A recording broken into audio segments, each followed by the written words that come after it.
When his wife paused and looked at him, John replied, "I understand." John thought that he had said "I understand" a lot these past days, and he was really tired of saying those words. He wondered how he and Diana, his wife, had even gotten to this point. They were married for over 22 years and had 2 wonderful children, both in college. They lived in a wonderful old house that Diana inherited from her grandmother. Together, they updated the house, adding a pool and a detached garage. The old house now had an open-concept floor plan and a beautifully updated kitchen. He was proud of the house and thought it rivaled anything they had seen on HGTV. They also had a great beach house in Hatteras, North Carolina. He resisted making any changes to the traditional beach house he inherited, preferring to leave it as he remembered it as a child. It was the site of so many wonderful family memories. John Simon Thomas was now Senior Vice President of Central Logistics and enjoying the fruits of many years of hard work. Diana Anderson. Thomas has also done well in her career. She was a senior account manager at the securities firm Richards & Son, having worked there for the past 20 years. He thought they had a perfect home, almost perfect children, a wonderful career, and a happy marriage, until he often said, "I understand." But he knew that he didn't really understand what was happening to his life. Diana fell silent and looked at him. "You understand what I'm trying to say?" "I understand." He hoped she didn't notice the mark he made on the piece of paper in front of him. He looked at the paper, 32 marks. In the past 2 days, he has said, "I understand," to his wife 32 times. It's time to end this debate. "So we've finally agreed," Diana said. "I'm going to step outside of our marriage once to experience this." She stopped when she saw John shaking his head. John looked Diana in the eye and replied, "I will never cheat on you, and I will not agree for you to cheat on me." "I never cheated on you," Diana exclaimed. John continued, "I am ready to forgive you for the deception you have committed up to this point. But now, that's all." "I've never cheated on you," Diana answered defiantly. "Yes, you cheated, at least in my opinion. And if you're honest in your thoughts, then you know it. You had lunch with him alone several times. He'd met you on bachelorettes a few times and turned those nights into actual dates. You corresponded with him extensively via text messages, especially on weekends." John paused and looked deep into her eyes, causing Diana to lower her head. "He now has an upscale room booked at the Jefferson Hotel and 2 seats for their Sunday brunch. His intentions are obvious. You have a bold new dress hidden in the back of your closet, a Victoria's Secret bag filled with new underwear. I guess it was only for his eyes since you hid it from me. Your intentions are also obvious." John stopped and waited for an answer, which never came. He continued, "I'm going to make it very simple. I'm going to make sure we both understand what's going to happen. I offer 2 options. This Saturday morning, I'm going to the beach house. I'll stop at the Virginia Diner for breakfast and then head to the beach. I'd like you to come with me. We may spend the weekend discussing our problems and wondering if we can save our marriage. It would be nice if you returned the underwear you bought for him and picked out something for us to have fun with." John paused, trying to gauge Diana's reaction. Once again, he couldn't read her mind, something he'd never had a problem with until recently. "Your other option is to continue with your plans for Saturday. Meet David Summers at the Jefferson Hotel, have a nice romantic dinner at Bookbinders, dance at the Tobacco Company, and return to the Jefferson to complete your romance." "Look at me." She slowly raised her head. "You can continue with your plans. You won't need my permission, because the moment I leave without you on Saturday morning, our marriage will end." Diana looked at John in shock. How did he know about their plans for the weekend? She slowly began to speak. Before she could say a word, John said, "In case you were wondering, I have friends where you work. You have friends at work who worry about you. And finally, David Summers has no real friends at all." Diana paused as what John told her dawned on her. Then she tried to go on the offensive. "I have been your faithful wife and partner for 22 years. No, you were a faithful wife for 21 years and 10 months. You've been cheating on me since your first lunch with David Summers." "I never cheated on you," Diana pleads. You already had sex with him, John began to say. Diana jumped up and interrupted him. I never cheated on you. With a sadness that surprised Diana, John continued, I saw the betrayal in your eyes. Eyes that were always locked on mine when we made love. Eyes that now close, a face that turns away from my gaze in bed. How many times were you with him when we made love? John laughed sadly. We used to fantasize about a threesome with another woman or another man. I assume that you have already been able to make this fantasy come true.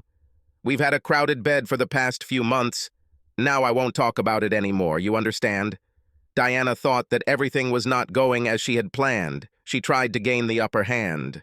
John, we have a wonderful marriage. I value our relationship and your love more than anything in the world. We raised 2 wonderful children together. We have a great career, and if we stay the course, we can retire early and truly enjoy life and each other. I was faithful to you and ready to be by your side as a loving wife until the end of our days. I'll give you the rest of my days. I only need 1 day for me, and 1 night for him, was John's quick response. Diana lowered her eyes and shook her head. She looked at John. I could just go behind your back. I could have lied to you, but I wanted to be open and honest with you. I thought that after all these years you would understand. John quickly responded again. I understand. And as for lying and going behind my back, that's exactly what you've been doing in recent months. You went on dates with him under the guise of a bachelorette party. You had an intimate dinner with him, holding hands and letting his hands roam over your body, which only I should have access to. And worst of all, you brought him into our bedroom, replacing me with thoughts of him. You allowed him to interfere with our time with hundreds of messages, not to mention sexting. Diana, I know everything, and how I found out doesn't matter. What's important is that you understand what I'm talking about. You understand? Diana simply looked at him with eyes that he no longer understood. He sighed quietly, realizing that she didn't realize what she was throwing away. John stood up and left the room. He went to their bedroom, brushed his teeth, and tried to sleep, but he knew it would be difficult to sleep that night. Diana sat motionless for several minutes. Finally, she moved to the sofa, took the phone, and called her friend Janice. When Janice answered, Diana said, John knows everything. He knows about David and our plans for this weekend. Janice replied, Doesn't sound very good. Please tell me you're going to cancel this. Diana answered quietly, I don't know how I can. I promised David, and he spent so much money on this weekend. Janice quickly replied, You made promises to John before. If you don't remember, then I remember. I was your bridesmaid. Summers can cancel everything and it won't cost him a penny. Either way, that's no reason to cheat on John. I won't cheat on John, Diana repeated again. You're cheating, Janice answered. When I talked about what George and I did, I tried to make sure you understood that I would never have done it without his permission. Besides, I told you that we chose a man together and made sure it was someone we would never see again. I told you that we did everything right, but nevertheless we still have problems that we are trying to solve. You decided to sleep with a colleague and are trying to justify it. Now Janice begged, Please forget about this plan, stop dating David, get on your knees and apologize to John. Diana answered softly, But I need it. I really need to experience another man one more time in my life. David is a nice guy, and women at work say he's good in bed. A good guy wouldn't sleep with a married woman, Janice said. Think about what you're risking just to become another notch on his bedpost. I won't become another notch on his bedpost. He is attentive to me. Janice wanted to scream into the phone. Don't you understand that this is even worse? I met David at our bachelorette party. He's a nice man, but he's nowhere near what John is. You must understand this, right? I understand, Diana whispered. Janice pleaded. Please think long and carefully about your decision. This will affect all the people you love for the rest of your life. Diana said quietly. I thought you would understand. I thought that you, more than anyone else, would understand why I need to do this. Janice tried to reach her friend again. Diana, The problem is not that I don't understand. The problem isn't that John doesn't understand. The problem isn't that your kids or your parents or your friends won't understand. The problem is that you don't understand. I beg you not to do this." Deanna answered in a decisive voice, "Well, John knows what I've been doing up to this point, and he didn't stop me. He won't like it, but he'll let me do it. He will understand how important this is to me. Now I need to get some sleep." After finishing the call, Janice turned to her husband, George. She didn't understand a word of what I told her. "I'm so sorry I told her about our experience," George replied. "I thought we agreed that this would remain strictly between us." Janice was a little confused. "I needed to talk to someone about the problems we were having." I never thought that this would give her any ideas. George hugged Janice and said, "I know, and I'm not angry. I must admit, I also talked to John about our problems." Janice lowered her head in obvious embarrassment. "You told John. I can imagine how he reacted. Did he suggest throwing me to the curb or branding me a slut on my forehead? I thought you knew John better. He asked me a series of questions. My answers to these questions got me thinking about us. After I finished answering his questions, he told me, 'You two got into this together. You made this decision together. It turned out to be a big mistake, but you two did it together, and only you two can correct this mistake. As long as we continue to be together, work on our relationship together, everything will be fine.' He made me realize that we were in this together, and we were both trying to solve our problems. This may be the reason why we are still married." Janice began to cry. She said quietly, "This may be the reason we are married, and we may be the reason he gets divorced." George shook his head, hugging his wife. "Don't blame yourself if they break up. John's right. If they don't get through this together, they don't stand a chance." Diana slipped into bed and realized that John was awake. He turned his back to her, and they both moved to opposite ends of the bed. They were separated by 2 feet, but the distance seemed to be measured in miles. They got up with their alarm clock and went about their morning routine without saying a single word to each other. After Diana left for work, John relaxed for a moment and checked the list in his hands. Today and Monday, he took time off from work. John walked through every room in the house, photographing each room and its contents. He cataloged the contents of each room and noted the items he wanted to keep. He copied all their wedding and family photos from the cloud onto a flash drive. He left their wedding album on the coffee table, not daring to open it. The apartments he looked at were nice, but he knew he would miss this house. He will keep all the wonderful memories, but he will miss being here. He will miss the woman he couldn't stop loving and the life they built here together. John went to meet Sandra Lewis, who came highly recommended to him. The settlement she offered was very simple and straightforward. Diana will get the house and her retirement plan. John will keep the beach house and his pension plan. He will pay off her car and all her credit cards. A portion of their investment accounts will be set aside for college tuition and $10,000 for each child as an endowment fund. Then they will split the remaining funds 50-50. John looked up at the settlement offer and simply nodded his head. Sandra said, "We can submit the papers on Wednesday morning." John nodded again, stood up, shook her hand, and left the office.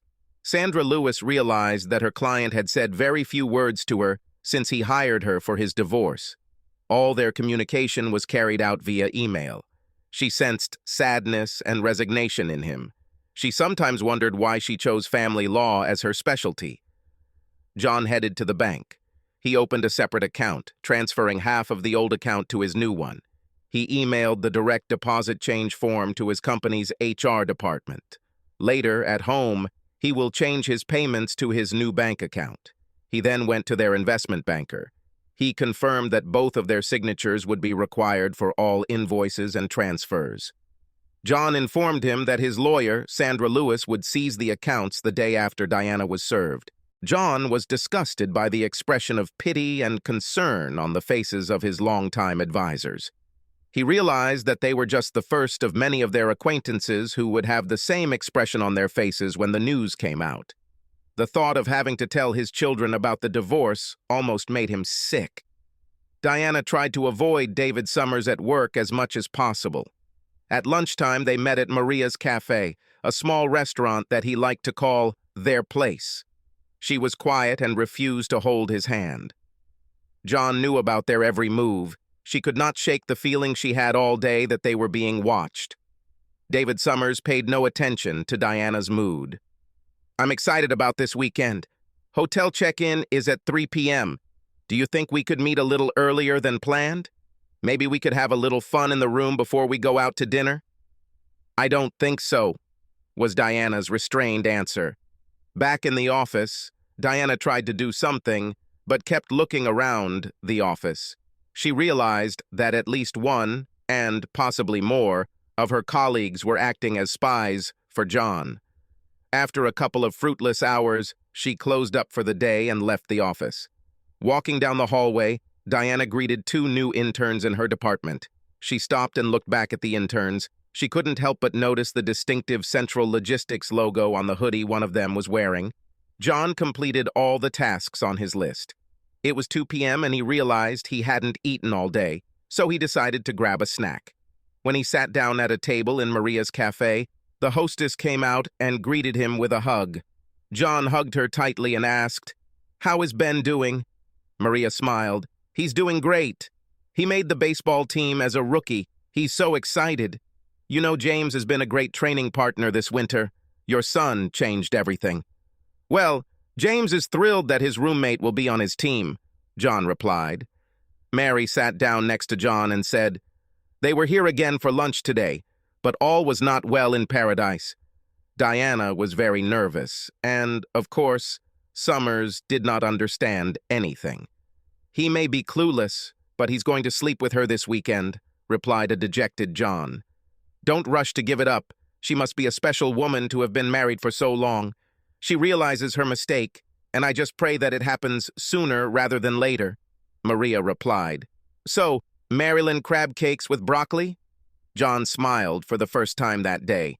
"Sounds perfect, and maybe a beer for a change. Surprise me with one of your pale ales." Diana returned home early and began to put her backup plan into action. She planned to cook John's favorite dinner and then try to talk to him again. It was important to her that he agreed to her one-time date. If she doesn't agree to it, she needs him to at least accept her actions. When the crab cakes were baked, she went upstairs and changed. She wanted to look good for him and then planned to meet Janice and her other friend Lisa for drinks and to discuss the big day one last time on Saturday. She took Victoria's Secret clothes and bags out of her closet and walked to her car, carefully placing them in the trunk of her car. She didn't want to embarrass either John or herself by exposing them to him. John arrived home at his usual time and was surprised to smell the smell of dinner being prepared. Diana entered the living room and handed him a bottle of light beer. "Please take off your jacket and tie and sit down. Dinner will be on the table in a couple of minutes." John smiled at the Maryland crab cakes and steamed broccoli she brought him. He was glad, because this was his favorite dish, but for the first time he realized that he would prefer to eat at Maria's Cafe. At this moment, he would prefer to be anywhere but at home. As they ate dinner in silence, Diana decided to try again to make him understand why she needed to do this. "John, I love you and I pray that you understand why—" John interrupted her. "I understand. You look very good today. Are you going somewhere?" "Yes, I'm going to meet Janice and Lisa for a few drinks later in the evening. But I'm trying to tell you that I love you and hope for you." Yes, you hope that I understand," John said coldly. "I really understand." He stopped eating and moved away from the table. Getting up, he said, "I lost my appetite." As he left, he told her, "You look really good for him. I guess you couldn't wait until tomorrow. When you see David Summers tonight, tell him to drop dead for me." John disappeared into the living room, and the sound of the television filled the dining room. Diana sat quietly at the table with her head in her hands. For the first time, she seriously reconsidered her actions. After a few minutes, she stood up and cleared the table. Now was not the time to hesitate. She needed to remain true to her feelings. She wrote to Janice, "Can we meet earlier? I'm leaving in 5 minutes." John heard the front door open and close. He drank his beer and looked at the TV. He realized that he had been sitting there for 20 minutes and had no idea what channel he was watching. He felt sadness pressing on his chest like a huge weight that made it almost impossible for him to breathe. John pulled the box out of his coat pocket. He popped 2 pills into his mouth and washed them down with the rest of his beer. For the first time in his life, he took sleeping pills. He knew he wouldn't be able to sleep without help. He also knew that he would need all his strength for Saturday morning. Diana was the first to go to the bar and order a table for 3. While waiting, she turned her attention to the scene in the bar. Men and women danced a dance of seduction, but to Diana, it seemed like a dance of despair and loneliness. Is this really her destiny? The appearance of friends saved me from these thoughts. Diana watched as her 2 friends approached the table. She noticed that they seemed tense and prepared for their attack. Lisa sat down and looked at Diana. "What the hell do you think you're doing? Are you crazy? Are you going to cheat on your husband with some piece of crap from work? Are you going through menopause? Or have you started taking drugs? Or have you fallen and hit your head?" This is the dumbest thing I've ever heard from anyone. And I used to think, you were one of the smartest people I know. If you go through with it, you must be the dumbest bitch I've ever met. Diana simply answered her friend, "Good evening to you too, Lisa. Yes, I'm fine. But what about you?" Lisa just looked at her. Diana saw the anger and pain in her eyes. Diana turned to Janice. "Your turn." Janice shook her head. "You know how I feel about this adventure of yours. I would say more, but I'm afraid I won't be able to be as polite as Lisa." Diana smiled sadly. "You think you could swear better than Lisa?" Janice answered without smiling. "Well, no one can swear better than Lisa, but she left out the words bitch, fallen woman, cheater, adulterer, idiot, and perhaps the worst disappointment of all. But there's one thing I really need to tell you. I think you are planning to make the biggest mistake of your life, but I love you and will be here to help you no matter what you do." Lisa just shook her head. Damn. What you want to do is so wrong and so stupid, but I will be here for you too. Just so you know, I'll be saying I told you so over and over again." Diana hugged her friends. "Thank you for your love. I know you can't support what I do, but it's great to know that I can count on you both after this. You both know that I don't do anything halfway. I have made a commitment, and it is time for me to bring this matter to its natural conclusion." Lisa softly pleaded, "Diana, there is nothing natural about betrayal, and commitment to betrayal is the opposite of the true meaning of the word commitment." Diana sat quietly for several minutes and then stood up and said, "I need to finish my business for tomorrow. I'll bring a bottle of wine. Please stay and drink for me." Diana completed her instructions and drove up to the dark house. She collected her thoughts and then sent Janice a long text message. She knew that Janice was angry with her, but she also knew that her friend would help her. She opened the trunk of her car. She realized she couldn't leave her shopping in the car overnight. Tomorrow it would be too cold to wear. She hid them in the closet in the downstairs hallway. After that, she slid into bed next to John and tried to sleep. That night, sleep did not come to Diana. Finally, at 3 a.m., she got out of bed and went downstairs. She saw the wedding album on the coffee table and thought that if John could look at their wedding album, so could she. After looking through 2 pages, she closed the album and began to cry. She had to make him understand. At 5 a.m., she gave up on the idea of sleep and went to the bathroom to take a shower. After her shower, she put on some VS lingerie and then opened her clothes bag and put on the pretty item that was in it. She pulled out the suitcase she had packed earlier and carried it to the car. She then placed the Victoria's Secret bag next to her suitcase. She walked into the kitchen and wrote a short note to John. She chuckled to herself. She was leaving him a letter from Dear John. She placed the note on the coffee maker, turned off the light, and walked to the car, determined to finish what she started. John woke up and looked at the alarm clock. It was 6:15, and when he turned around, he realized that he was sleeping alone. The thought occurred to him that she had not waited for this evening. He pushed her towards David Summers. He imagined that she was lying in David Summers's bed, and this picture struck him to the core. For the first time, he overestimated himself. Should he have just let her have one night to test another man? She promised to belong only to him after that one night. Did he really lose his life's happiness because of his ego and pride? Reflecting on his plight, John realized that he would never be able to love her again if she went to David Summers. He could live with her putting her children first, because that's what a mother should do, but he could never live with her putting another man before her husband. Over the course of 22 years, they both earned each other's respect and loyalty. She expected nothing less. He wouldn't accept anything less. He hoped she was home. Maybe she was sleeping in one of the other bedrooms. John checked all the bedrooms and found no sign of her returning home that night. Entering the kitchen, he saw a note on the coffee maker. He opened the letter and read the short note. "Please understand," was all she wrote. John fell back into one of the kitchen chairs and began to cry. He was afraid of this, but deep down in his soul, he still expected that she would stay, forget this crazy idea, and remain his wife. Having prepared the coffee, he went upstairs. He quickly showered and dressed, then filled a duffel bag with some clothes and went downstairs. John filled his thermos with coffee and headed to the front door.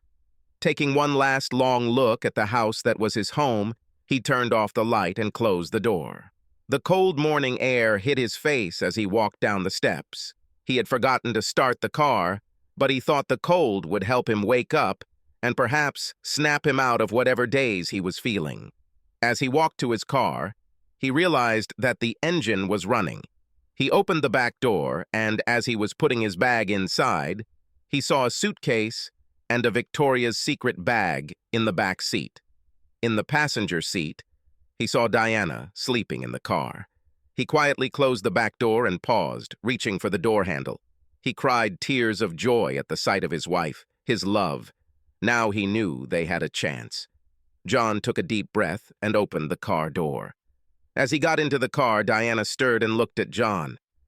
"Good morning," she whispered quietly, rubbing her eyes. "Good morning." After a short pause, he asked, "How long have you been here?" Diana looked at her watch and replied, "About 2 hours. I couldn't sleep, and then I was worried that you would leave without me, so I decided to wait in the car. I gassed up the car and bought us a dozen Krispy Kreme donuts for the road." John opened the box of donuts and said, "There are only 7 donuts here." Diana finally woke up and answered, "There were a dozen between us, and I've already eaten my share." Smiling, John grabbed one of the donuts and let it melt in his mouth. "This will tide me over until we have breakfast at Virginia's Diner. What do you think of their country ham and cookies and cream?" Diana shook her head. "I'm not dressed to go to Virginia's Diner." John was confused. "Diana, there is no dress code at the Virginia Diner. You can wear whatever you want there." Diana smiled. "I know that you can wear almost anything, but you can't not wear almost anything." After she finished speaking, she opened her coat to show John a purple lingerie set. "Well, it's almost nothing," John agreed. "Is the coat new?" Diana replied, "Yes, I exchanged my dress for this magnificent coat. In case you didn't check out the Victoria's Secret bag, I returned those other lingerie items and bought these items especially for you." Diana put her hand on his chin and lifted his head so that he looked into her eyes. "This outfit and the body underneath are meant for your eyes and your eyes only, for all the days and nights of our lives." After a short pause, she continued, "I'm sorry for the hell I've put you through these past months. You were right about almost everything. There were only 2 things you were wrong about. Last night I got dressed for you and no one else, and I actually met Janice and Lisa. The second thing you were wrong about was that, when we had sex, I had sex with David. David never came into our bedroom. I didn't close my eyes to think about him, but I couldn't look you in the eyes because I was so ashamed of what I wanted to do. I'm ashamed to admit that the shame I felt didn't stop me from planning to be with him." She looked at him and said quietly, "Now I really understand." He kissed her. They had a lot to talk about. They had a lot of work ahead of them to repair their marriage, but his heart leapt with joy when he realized that she finally understood. As John drove past the Virginia diner, he looked at Diana. She fell asleep again soon after they reached the highway. He remembered everything he did on Friday. They had a lot to talk about, and he knew that any honest conversation had to include his confession. John remembered that evening 7 years ago. He was in San Francisco for the quarterly corporate meeting. At that time, he was the head of the department, and his adventure brought huge results to the company. Foreign companies were buying up their American competitors, but John saw an interesting opportunity. He advocated the idea of buying an Italian company with excellent engineers but serious financial problems. His mentor, the CEO, approved the purchase, and it was a great success. The purchase brought them several teams of experienced engineers. The big plus was the access to the European market that this company provided to the rest of the corporation, and the strong presence of the Italian company in the Chinese market. The deal ultimately brought in billions of dollars. This was the crowning achievement of the CEO's career and set John on the fast track to a corporate career. That evening, Diana was home in Virginia with the boys at a school band concert, so John celebrated his success with his colleagues and especially with Debbie Maris, a wonderful marketing representative from another division. Debbie and he had a long-term business relationship of the friendly flirtation type. He drank just enough to ease his inhibitions, but not enough to lower his libido. They danced much closer than a married man should with someone other than his wife. They headed to her room. They kissed in the elevator. She started taking off her blouse. The elevator door opened and they quickly walked up to her room. He watched as she unzipped her skirt and, standing naked in the open doorway, reached for his hand. But John couldn't move. He realized that it was physically impossible for him to enter this room. The excitement is gone. For the first time in Hooers, he thought about his wife and the wonderful family he had at home. He looked at the beautiful Debbie Maris and could not think of a single reason to enter the room. He took 2 steps back and then ran. Literally ran. Back to the elevator. He went into his room and took a shower, wanting to get rid of Debbie's smell. It was 1 in the morning in their house in Richmond, but he called Diana. He needed to hear her voice. After several rings, she sleepily picked up the phone. John assured Diana that he was fine and nothing bad had happened, and then told her the good news. He told her about the success of his adventure and his promotion with a huge increase in salary. He cried as she excitedly told him how proud she was of him and how she always knew he would succeed. She told him how much she loved him. Through his tears, he realized that he had almost shared one of the greatest moments of his life with the wrong woman. Diana's opinion and happiness were all that mattered to him. When John drove to the beach, he knew he had to tell her. He had to make her understand why he truly understood her feelings. He was in her shoes, and that is why he could listen to her and honestly say, "I understand." David Summers sat alone in Fred Davis's office at Richards & Sons. Fred was the vice president of human resources, and David was sent to his office as soon as he walked in that Monday morning. He didn't understand why he was here. Okay, he'd recently missed a couple of deadlines in his pursuit of Diana, but he felt like he could catch up quickly. The meeting confused his plans for this morning. He needed to talk to Diana about what happened over the weekend. Not only did she set him up, but she also sent 2 of her friends, Janice and Lisa, to tell him about it. David remembered how afraid he was of this woman, Lisa. His father served in the Navy for 25 years, but he couldn't hold a candle to the way this woman could swear. She embarrassed him right there in the lobby of the Jefferson Hotel. He recalled that even the hotel security seemed afraid to interfere. As he turned to return to his seat, he froze when he saw the photograph on Fred Davis's desk. It was a family portrait of Fred, his 3 sons, and his smiling wife. Now he knew the name of the woman who had scolded him so thoroughly, Lisa Davis. Now he understood why he was here. Subscribe to our channel so that your second chaff doesn't cheat on you, and go ahead and listen to the next story, because this story is nothing compared to the next one. If you're under 18, don't even think about listening to the next one.